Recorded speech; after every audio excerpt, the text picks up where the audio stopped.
Ang tinig ko'y pakikinggan ng kabilang saking kawan, ako'y kanilang susundan.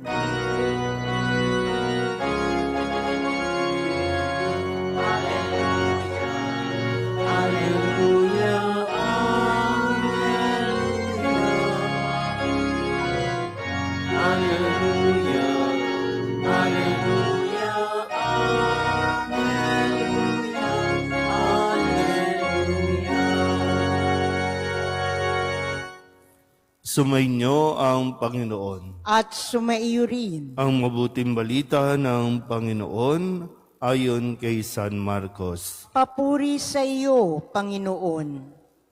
Noong panahong iyon, mula sa sinagoga, si Jesus ay nagtuloy sa bahay ni Simon at Andres. Kasama niya sina Santiago at Juan. Nararatay noon ang biyanan ni Simon Pedro dahil sa matinding lagnat. At ito'y agad nilang sinabi kay Jesus. Nilapitan ni Jesus ang babae, hinawakan sa kamay at ibinangon. Noon di inibsan nito ng lagnat at naglingkod sa kanila.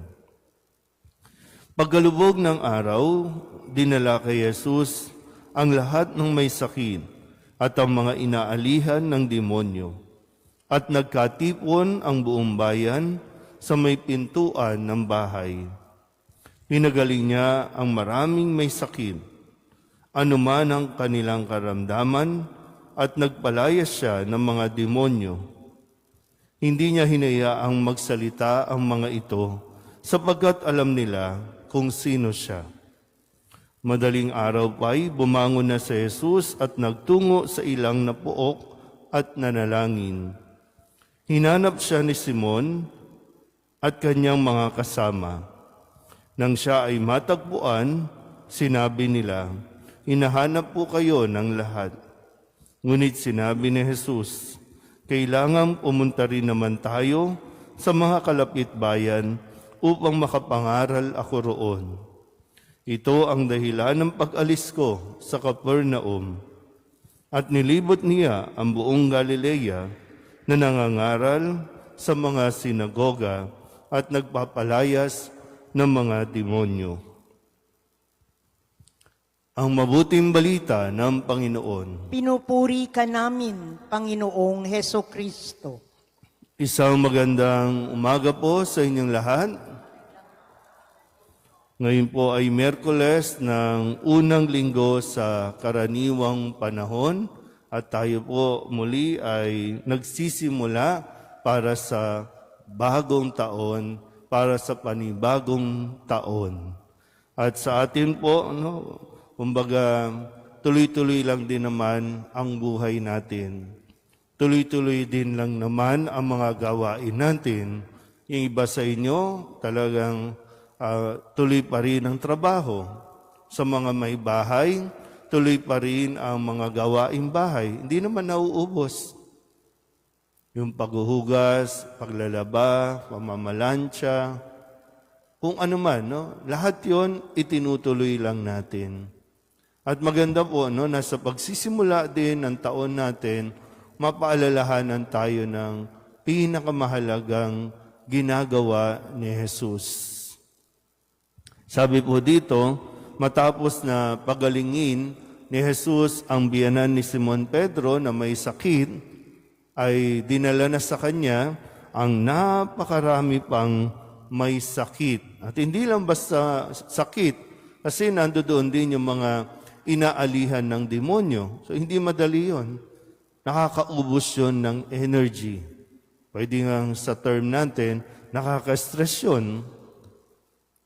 Pero ang pinakamahalaga nga po na paalala sa atin sa halimbawa ni Kristo ay yung sa dami ng ginawa niya, biruin niyo po, imagine niyo lang. Sabi kasi dito, paglubog ng araw, kumbaga maghahapon na, maggagabi na, doon dinala yung napakaraming may sakit at kanya rin namang pinagaling ang maraming may sakit, pati inaalihan ng demonyo.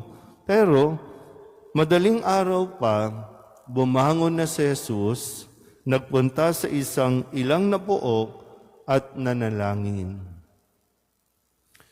Yun yung pinakamahalagang aspeto ng buhay natin na kailangan natin matutunan mula kay Jesus. Hindi natin dapat, maganda rin na paalala ito sa akin, sa aming mga pare, sa dami ng concern sa parokya, sa dami ng gawain, maging sa mga ministries and organizations, na hindi natin pwedeng alisin ang pagdarasal o ang pananalangin kahit napakarami nating ginagawa. Kasi ito, minsan, o kadalasan, yun yung, pagod na ako ang dami kasing ginagawa, kaya yung pagdarasal, hindi na natin binibigyan ng halaga. Kaya tuloy, ang mapapansin lang natin, gawa tayo ng gawa, serve tayo ng serve, pero nagiging mainit ang ulo natin, nag-aaway-away tayo, nagtatalo-talo tayo, pero gusto lang naman natin mag-serve. So, ang isang dahilan ay baka kulang tayo sa dasal. So, hindi dapat kapaguran, hindi dapat mawala ang pananalangin sa ating buhay. Hanapan natin at bigyan natin ng oras na tayo po ay makapagdasal. Dahil ito rin naman ay isang uri ng pahinga. Para nagkakaroon tayo ng direksyon, tamang direksyon sa atin pong mga ginagawa. Amen.